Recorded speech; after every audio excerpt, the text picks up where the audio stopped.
नमस्कार दोस्तों, मैं प्रतीक कंसारा आज के ऑनलाइन पाठशाला में आपका स्वागत करता हूं। आज हम आरएसए का एक महत्वपूर्ण टॉपिक शुरू करेंगे जिसका नाम है साइकोमेट्री। आज हम ये जानने की कोशिश करेंगे साइकोमेट्री क्या होती है और इंजीनियरिंग में साइकोमेट्री की स्टडी क्यों की जाती है।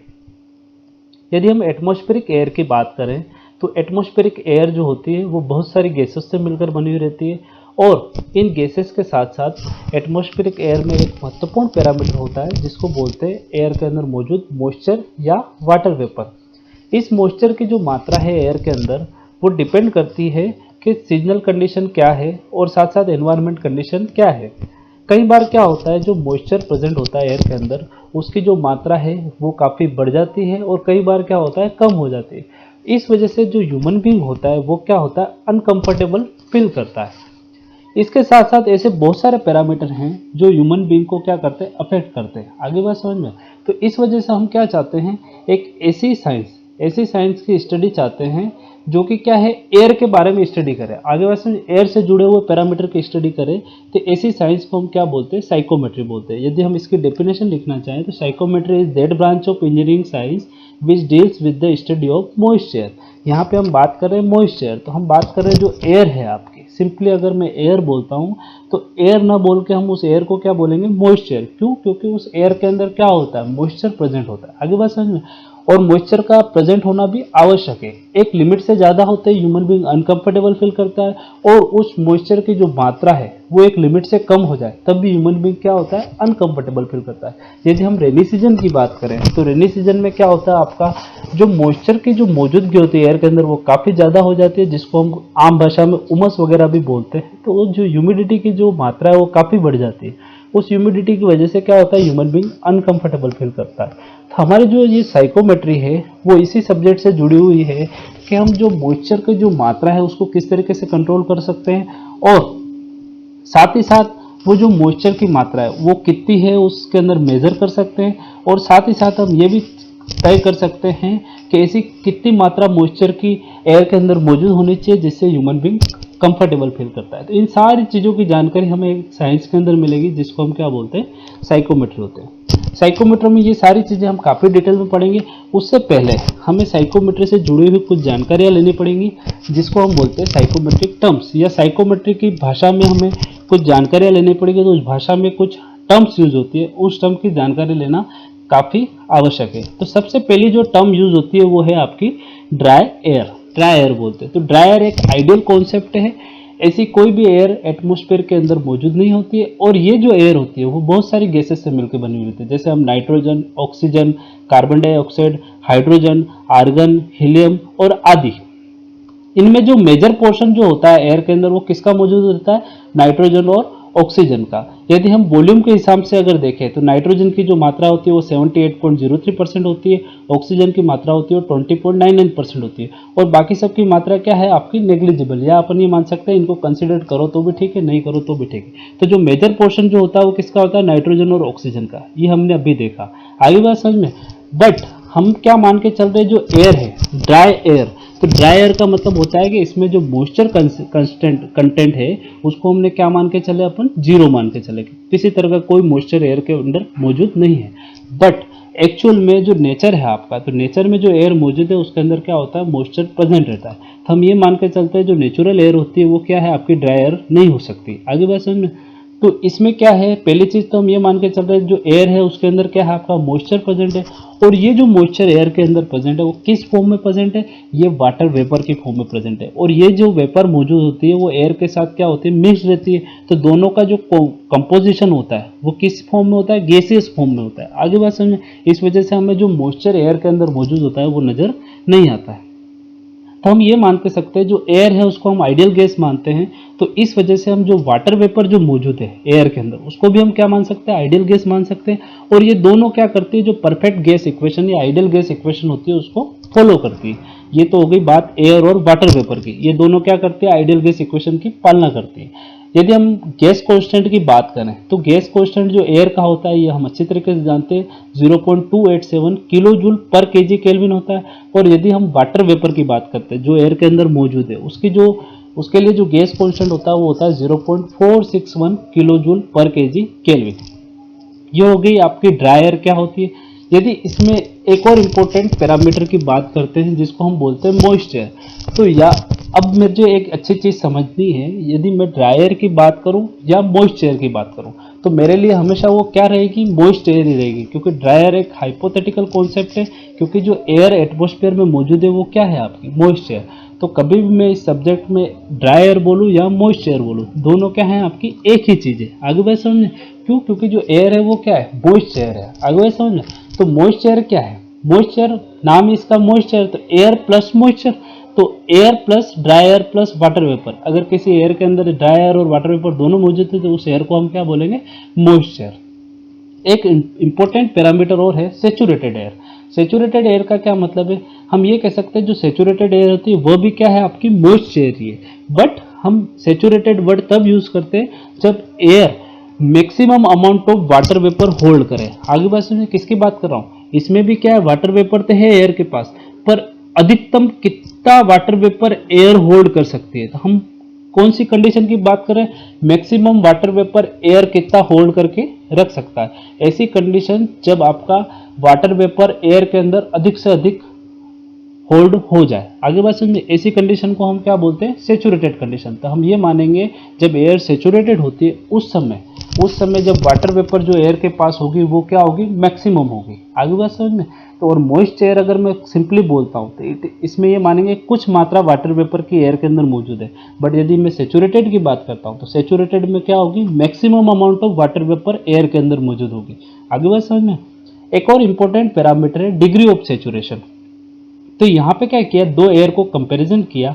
एक तो हमने ली आपकी ड्राई एयर, तो ड्राई एयर बोलूँ या मॉइस्ट एयर बोलूँ, मैंने 1 किलोग्राम मात्रा ड्राई एयर की ली और वहीं 1 किलोग्राम मात्रा मैंने किसकी ली, सेचुरेटेड एयर की। तो मैं यहाँ दो एयर को कंपेयर कर रहा हूँ, एक तो नॉर्मल एयर ली मैंने और दूसरी वही उस उतनी मात्रा की क्या ली मैंने, सेचुरेटेड एयर ली। तो मैंने देखा 1 किलोग्राम ड्राई एयर में कितना mass of water vapour present है, और दूसरी चीज देखी मैंने 1 किलोग्राम सेचुरेटेड एयर ली, उस समय कितना मास ऑफ वाटर वेपर मौजूद था। तो यहाँ पे हम समझ सकते हैं इस समय जो वाटर वेपर मौजूद होगा वो क्या होगा, ज्यादा होगा, और इस समय जो वाटर वेपर मौजूद होगी वो क्या होगी, इससे तो कम होगी। तो इन दोनों का जो अनुपात होता है, जो रेशो होता है, वो क्या कहलाता है, डिग्री ऑफ सेचुरेशन कहलाता है। आगे बात समझ, अगर सिंपली डेफिनेशन पढ़ना जाए, it is the ratio of actual mass of water vapour in unit mass of dry air.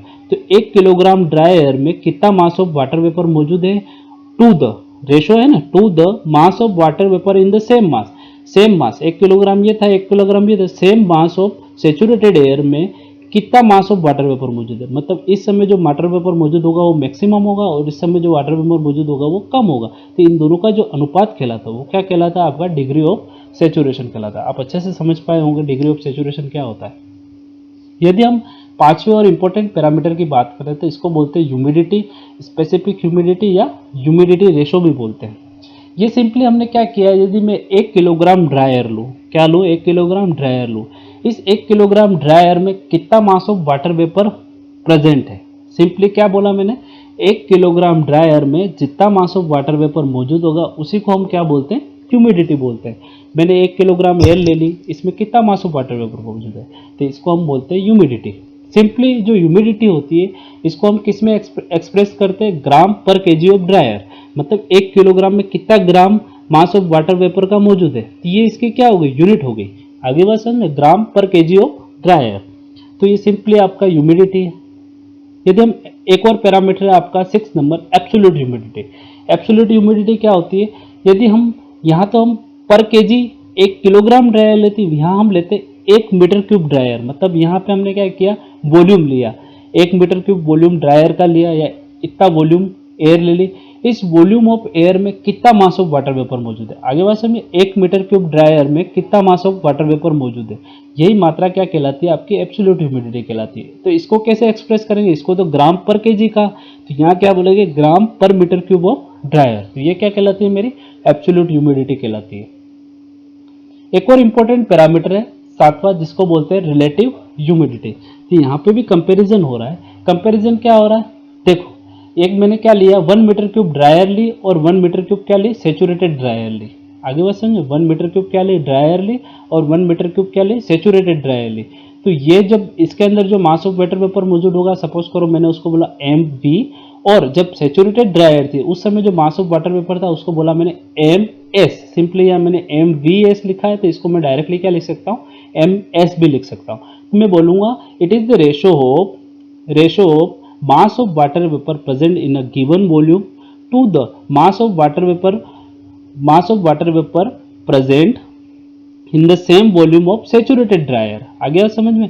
तो मास ऑफ वाटर वेपर आपका 1 मीटर क्यूब ड्रायर में कितना था, और इतने ही वॉल्यूम में जब ड्रायर सेचुरेटेड थी उस समय कितना मास ऑफ वाटर वेपर था, इन दोनों का जो रेशो कहलाता है वो क्या कहलाता है, आपका रिलेटिव ह्यूमिडिटी। तो यहाँ सिंपली अपन कंपैरिजन कर रहे हैं आपका किस किस का, एक नॉर्मल 1 मीटर क्यूब हमने वॉल्यूम लिया आपका, उस वॉल्यूम के अंदर क्या दिया, देखा कितना मास ऑफ वाटर वेपर था, और सेम वॉल्यूम के अंदर जब आपकी जो एयर थी वो सेचुरेटेड थी उस समय कितना मास ऑफ वाटर वेपर मौजूद था। तो उन दोनों का जो रेशो कहलाता वो क्या कहलाता, आपका रिलेटिव ह्यूमिडिटी कहलाता। अगर इसकी डेफिनेशन देखोगे तो क्या, it is the ratio of actual mass of water vapour in a given volume. हमें जो वॉल्यूम दे रखा है उसके अंदर कितना mass of water vapour present है, ऑफ मॉइस्चर टू द किससे, to the mass of water vapour in a same volume मतलब इसका 1 मीटर क्यूब है तो इसका 1 metre, same volume of saturated air. जब एयर क्या है आपकी saturated eight same temperature and pressure. एक इंपॉर्टेंट चीज़ है यहाँ पे, हमने ये माना कि इसके अंदर जो टेम्परेचर है और इसके अंदर जो टेम्परेचर है वो भी क्या लिया हमने, जो मापदंड लिए कंपैरिजन के वो क्या लिए, सेम लिए। प्रेशर और टेम्परेचर भी क्या रखा, समान रखा। तो उस समय जो इन दोनों का रेशो होगा वो क्या कहलाता है, आपका रिलेटिव ह्यूमिडिटी कहलाता है। एक इंपॉर्टेंट पैरामीटर है 8वां, जिसको हम बोलते हैं ड्राई बल्ब टेम्परेचर। इसको शॉर्ट में DBT भी बोलते हैं, और इसका जो डिनोटेशन होता है वो क्या होता है, TD से डिनोट करते हैं। आगे बात समझे?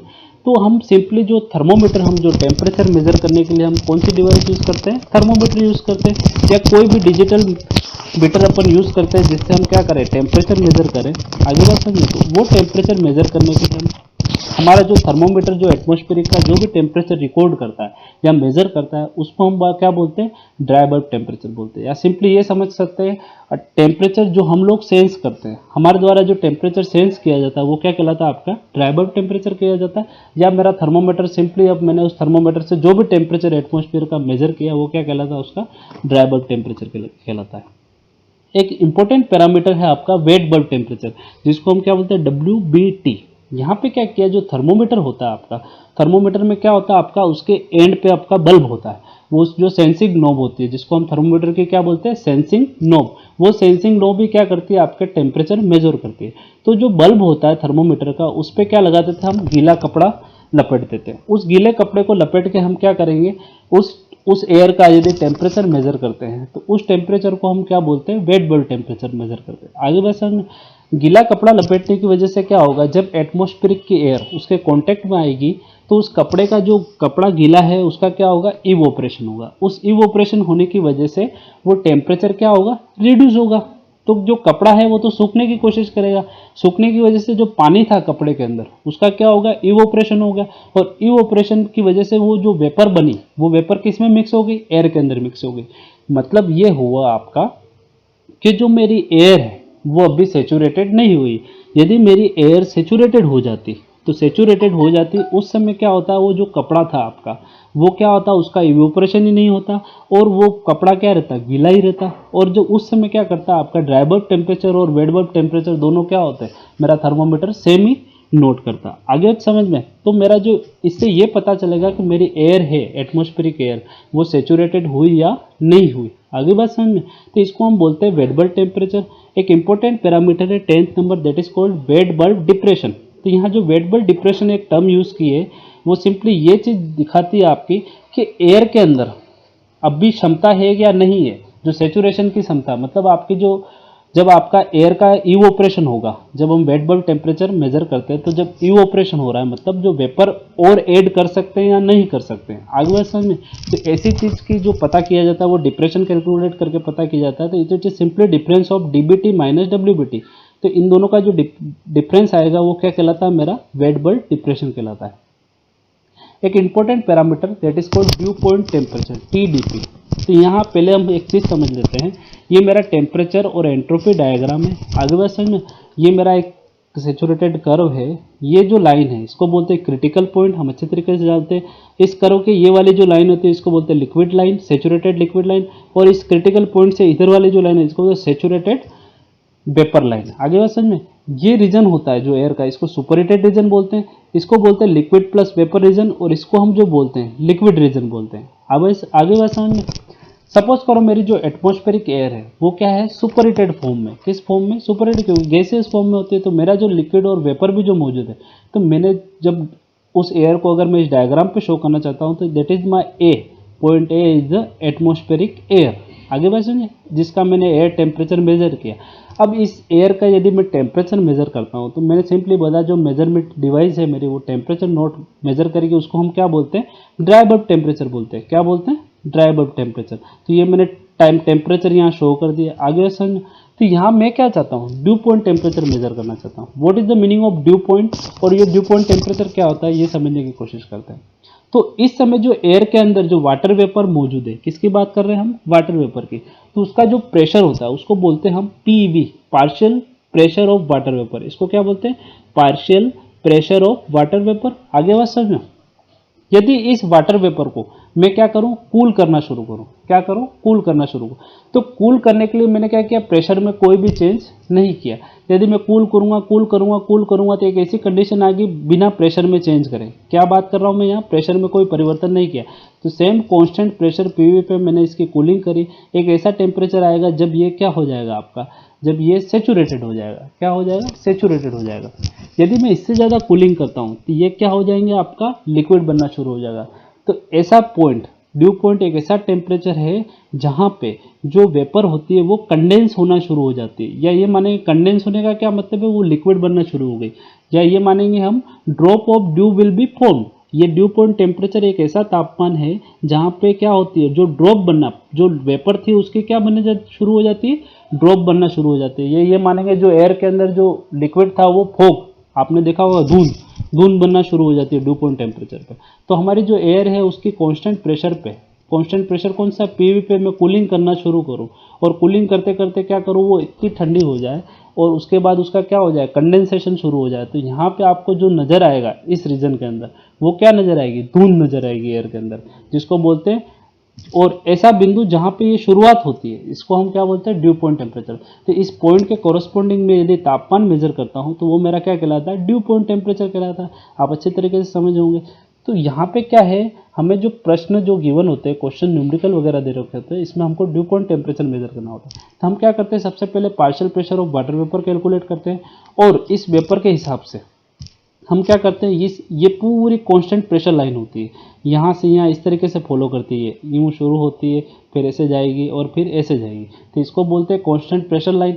इस पूरी लाइन पे प्रेशर क्या होता है, कांस्टेंट होता है। हम क्या करते हैं, इसको ये पॉइंट बोलते हैं, इसको पूरे को क्या बोलते हैं, सेचुरेटेड टेम्परेचर बोलते हैं। क्या बोलते हैं, सेचुरेटेड टेम्परेचर। तो हम क्या करेंगे, स्टीम टेबल निकालेंगे, और स्टीम टेबल की हेल्प से हम क्या करेंगे, जो प्रेशर दे रखा है अपन का उस प्रेशर के हिसाब से हम क्या करेंगे, उसका सेचुरेटेड टेम्परेचर निकालेंगे, और वो जो टेम्परेचर होगा वही क्या होगा, मेरा ड्यू पॉइंट टेम्परेचर होगा। तो हम अच्छे से समझेंगे आगे न्यूमेरिकल्स में कि ये due point temperature steam table की हेल्प से किस तरीके से कैलकुलेट किया जाता है। यदि हम यहाँ पे बात करें, हम सेचुरेटेड प्रेशर की अगर बात करते हैं, यहाँ पे एक इंपॉर्टेंट टर्म मैंने डिस्कस करी है जिसका नाम है सेचुरेटेड प्रेशर।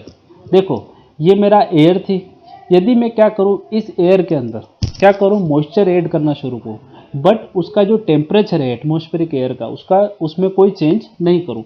मतलब ड्राई बल्ब टेम्परेचर में चेंज करे बिना मैं उसका क्या करूँ, मॉइस्चर ऐड करता रहूँ। यदि मैं इसमें मॉइस्चर ऐड करूँगा तो एक ऐसी कंडीशन आएगी जब मॉइस्चर क्या हो जाएगा, एयर है वो क्या हो जाएगी, सेचुरेटेड हो जाएगी।